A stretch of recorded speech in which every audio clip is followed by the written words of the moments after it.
So on the same issue, which I've explained that the meaning of the word daraba is not used as according to what many people translated it to mean. They say that it's beating. No, rather it means other variety of words. Now we have already expatiated on the meaning of the word daraba.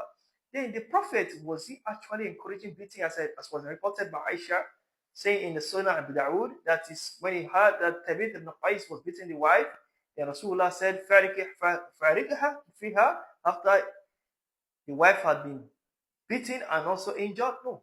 Now, the same Aisha reported a hadith, which I will quote from Sunnah, from Sahih Muslim. Now, if you observe, the Sahih Muslim is also part of the Sihah books of the Sunnah al Jama'ah, which we stood on. Now, this hadith is found in 2328 in Sahih Muslim. 2328 in Sahih Muslim. 2328 reported from the hadith from Aisha alayhi salam. This is Sahih Muslim, brothers and sisters. Sahih Muslim. So 2328 saying, قالت said, now look at where it comes from Aisha. So Han Hisham and Abi and Aisha from Aisha. قالت, she said, ما ضرب رسول الله شيئا قط بيده ولا امرأة ولا خديما إلا أن يجاهد في سبيل الله وما لي منه شيء قط فينتقم من صاحبه إلا أن ينتهك شيء من محرم الله فينتقم لله زوجا. The meaning of the hadith here says that when the one that Aisha is saying that the Prophet does not beat with his hand, does not beat with his hand anyone, even a woman or a slave. He does not beat anyone unless it's in the sake of Allah. Yujahid fi sabilillah, when he's fighting, that in the battlefield. And when he's in the battlefield, he does not revenge for anyone. Does not attack any of his companions in battle by revenge. But whatever he does was for that servant, that person, to turn to Allah, to avoid to avoid doing what is bad, to turn to Allah. So all his actions were for the sake of Allah. This is what Aisha reported in Sahih Muslim.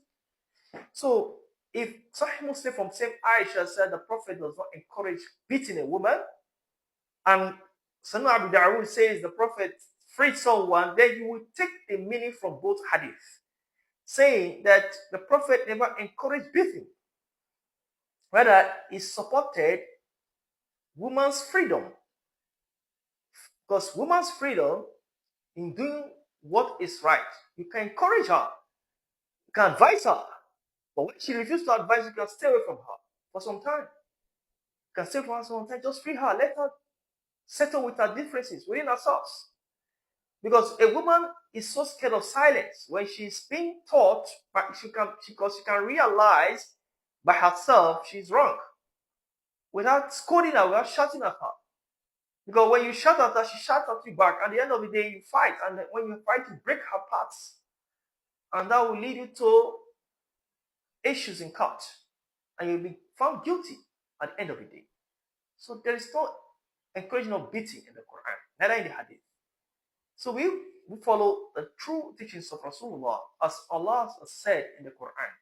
We found in Surah An-Nisa, Allah talks about the Prophet. He said, Ya ayyuhalladhina amanu attiyullaha wa rasulah. Obey Allah and His Messenger. Wa uli amra minkum. And those who have right over you, obey them. This is Quran, the Hadith. This is the reason why we ourselves are Muslims. We need to be conversant with the Quran. No? And also, some of the brothers who are not Muslims, like Abraham, try to read Hadith, not based on your myopic view, trying to come because of your Islamophobic ideas or ideology to counter Islam. Then you bring an Hadith, just fish out an Hadith that suits you. Is to attack the Muslims. No. When you fish out an hadith, make sure you have a comparison with other hadith before you conclude. You read an hadith from Thabit ibn Qais, and Aisha narrated from hadith Thabit ibn Qais, then you forgot the hadith narrated in Sahih Muslim by saying Aisha. This is bias. This is injustice. So this is how you have to compare and marry both hadith to understand. This is it, brothers and sisters. So Allah did not encourage the beating of women, and the Prophet never encouraged the beating of women. So believers should not. Respect your wives because they are your body. Allah said, libasuhu libasu lahunna. And say, and mu'minuna as a rijalu libasu lahun. They are the men or the believing men, they are your plot. And wahunna libasu lahun. And they are our clout. So we need to respect them and give them their virtue and give them their honor as women. This is the epic of the subject. But a believing man, as a Muslim, must respect your parents, respect your spouse, and give advice and encourage your children. Thank you, brothers and sisters in Islam. I wish you the best as we come to a new year, next hours, next 24 hours. Thank you, brothers and sisters. Wish you the best of luck in prospective years. May Allah give us the understanding of the Quran, understand the Hadith. Thank you very much. My name is Sadiq.